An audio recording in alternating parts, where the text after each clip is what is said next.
一场葬礼，一个名字，却掀起了中共高层又一场不同寻常的政治风暴。胡锦涛这个在20大被当众架离会场，几乎消失在公众视野中的前党魁，突然露面了，而且是被新华社刻意点名。同一场葬礼上，所有政治局委员都送了花圈，唯独一个人消失了，马兴瑞。不是迟到，不是疏忽，而是不被允许了。在中共体制里，花圈从来不是哀悼，而是权力的清点。名字出不出现，等于还在不在局。胡锦涛被点名，马兴瑞被抹去，一个重新进入叙事，一个提前出局。这背后是一场正在进行中的高层清洗，已经浮出水面。今天，我们就从胡锦涛的露面到马兴瑞的消失，看看中共权力版图正在发生的剧烈震动。观众朋友好，这里是大时局，我是袁成。8月14号，中共前财政部长、前人大常委会副委员长、原国务委员王炳干的葬礼在广州举行。胡锦涛的名字罕见地出现在新华社的官方报道中，被外界视为一次露面。胡锦涛也是现任常委以外唯一一个被特别提到的中共元老。这种点名在中共话语中不是怀旧，而是背书。他在提醒体制内外，这场仪式不只是送别一位100岁官员，而是一场秩序仍在展示。报道中说，王炳干于12月8号凌晨在广东病逝，享年100岁。8月14号，王炳干的遗体在广东省广州市殡仪馆火化。在王炳干病重期间以及去世后，中共党魁习近平等7名政治局常委以及韩正、胡锦涛等人曾经前往医院探望，或以不同的形式对王炳干表示哀悼，并向他的亲属致以慰问。赵乐际等人于14号前往广州送别。胡锦涛在2022年中共20大闭幕式上当众被习近平示意工作人员强行架离会场，震撼全球舆论。从此之后，以胡锦涛为代表的团派几乎全线崩退，李克强、汪洋相继退休，胡春华则被排除出政治局，象征团派遭到全面清场。胡锦涛也逐步淡出公众视野，他的名字多半只出现在官方追悼或送别的场合，比如为先后去世的前中共高层李克强和吴邦国送上花圈。今年9月3号，中共举行阅兵仪式，胡锦涛、朱镕基和宋平都没有现身，官方没有给出原因。亲北京媒体则说，他们因为健康原因缺席。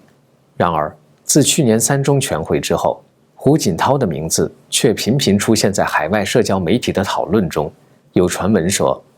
他与多名党内元老以及军委副主席张又侠结盟，对所谓习家军展开系统性清洗，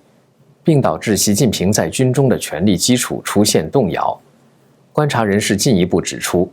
这股整肃风向已经延伸到党政系统，马兴瑞被指出事正是其中的一个关键案件。接下来插入一段工商时间，你有没有这种感觉？早上爬不起来，下午3点脑袋放空，晚上明明累却睡不熟。其实不是您老了，也不是您懒，而是您的身体在提醒您元气不够了。今天跟大家分享一个可以随时随地补回元气的方法，来自韩国锦山的参黄片。它选用4到6年根的高丽人参，经过传统的9蒸9晒，做成活性更高的黑参，再用天然蜂蜜低温润制，做成一片一片的小切片。出门放在口袋里，累了饿了，开个会之前一片入口，就能把精神拉回来。黑参厉害在哪里呢？它不是咖啡那种刺激一下就坠回去的提神，它是从底层改善疲劳，提升免疫，促进循环，帮助记忆。这些功能都已经被韩国官方列入健康食品的功效。所以您不是在吃零食，您是在补底气。重点是它真的很好吃，蜂蜜的温润加上黑参的回甘，不苦不燥，连不爱人参的人都愿意吃。1天1片，慢慢把代谢和循环打开，精神会更稳，专注时间更长，脸色也会更亮。不容易累。如果您经常熬夜、久坐、出差，换季容易疲倦，这一盒就是您的口袋能量站。更重要的是，现在下单，输入大食局，享受主持人85折优惠。不要等到累垮了才想办法救，从今天开始，赶紧把元气、好气色、好精神慢慢补回来吧。圣诞节期间，也就是12月15号到1月12号，在美国地区购买深黄黑参系列有限定赠送，购买参片送1小盒参片，购买原精送1小盒参片，购买礼盒送1根全参。在王炳干葬礼这场高度政治象征性的告别仪式中，现任所有政治局委员全部送上花圈，唯独缺少马兴瑞，没有见署名，再次引发外界广泛关注。如果这只是一次孤立事件，或许还能用巧合解释，但问题在于，在此之前，马兴瑞已经连续缺席多场中共高层的重要会议，行踪成谜。所以，这次花圈的缺席不是第一个讯号，而更像是一次官方默认的总结。中共官场送花圈也不是一般人想送就能送的，而是依照官方规定执行的正式仪式。对于达到一定级别的官员，其花圈一律由中央办公厅统一负责安排，常委级别人员各自署名，每人1个花圈，而副国级以下的政治局委员则是每4人共用1个花圈。按照笔画和正常的排名次序，马兴瑞的名字应该排在政治局委员的首位，也就是出现在现任国家副主席韩正和王毅之间。但是从网络上流出的现场照片显示，韩正的名字出现在1个花圈上，王毅、尹力和石泰峰3个人的名字出现在挨着的另一个花圈上，而马兴瑞的名字却消失了。而下一个花圈上出现了4个名字，李鸿忠、李书磊、李干杰和刘国中，确实是4个人共用1个花圈。在中共的政治语境中，高官元老的葬礼是一场高度制度化、政治化的集体仪式，谁出现、谁送花圈、名字排在什么位置，从来不是礼数问题，而是权力仍在不在的公开测试。这一次测试结果异常清晰，所有政治局委员都送了花圈，唯独马兴瑞没有。这不是疏忽、忘了，几乎不存在，只存在被允许和不被允许。1个花圈的缺席，就意味着它已经不再被视为政治局的一部分，至少在公开仪式中是如此。这个情况让外界联想到今年6月中央军委前副主席许其亮的告别式。当时在政治局委员中，仅有何卫东没有送花圈，而那时何卫东已经消失长达3个月。马兴瑞和何卫东以同样的方式出局，现实正在复制粘贴。中共从来不急着官宣出事，他更习惯先让人政治性死亡，等外界看懂了，体制消化完了，再给一个冷冰冰的公告。此事在海外引发热议，反共博主蒋网正在 X 平台发帖说，马兴瑞被终止中共中央政治局委员职务，无资格给原全国人大副委员长王炳干送花圈，连送花圈的资格都没有了，完了 ，Game over。时评人唐靖远也分析说，马兴瑞被禁止送花圈，这再次证实他肯定已经出事了，只差中纪委一纸正式的官方通告。这个信息还告诉我们一个很重要的信号，那就是马兴瑞已经实质失去政治局委员的职务，他的实质职务已经没有了，所以才不允许他送花圈，否则当局为了维稳，就会让他送个花圈表演一下。所以马兴瑞的案子已经板上钉钉，没有了转圜余地，而他的案子进度速度也比何卫东的快很多。唐靖远推测，马兴瑞最迟会在明年两会之前官宣落马。不少网友也留言直言，马兴瑞确定没戏了，已经是社会性死亡，就等官宣。马兴瑞正在复制何卫东模式，送花圈的政治局委员唯独缺了马，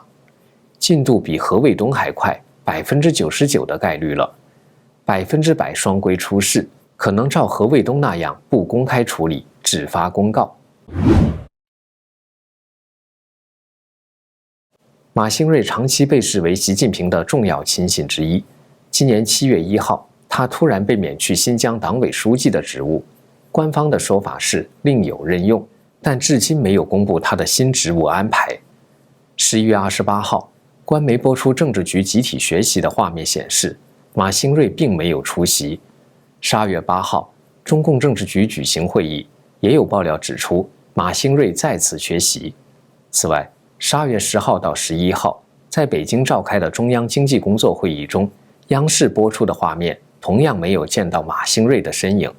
出席这些会议对政治局委员而言本来属于常态，除非出现健康、外访或内部处置等特殊情况，否则几乎不会缺席。如果多场关键场合接连不见人影，本身就是一种不需要说明的政治信号。与此同时，马兴瑞在新疆任内的多名下属近期接连被查。11月1号，新疆政协副主席金之镇被查。11月10号，乌鲁木齐市委副书记、政法委书记马志军被查。11月30号，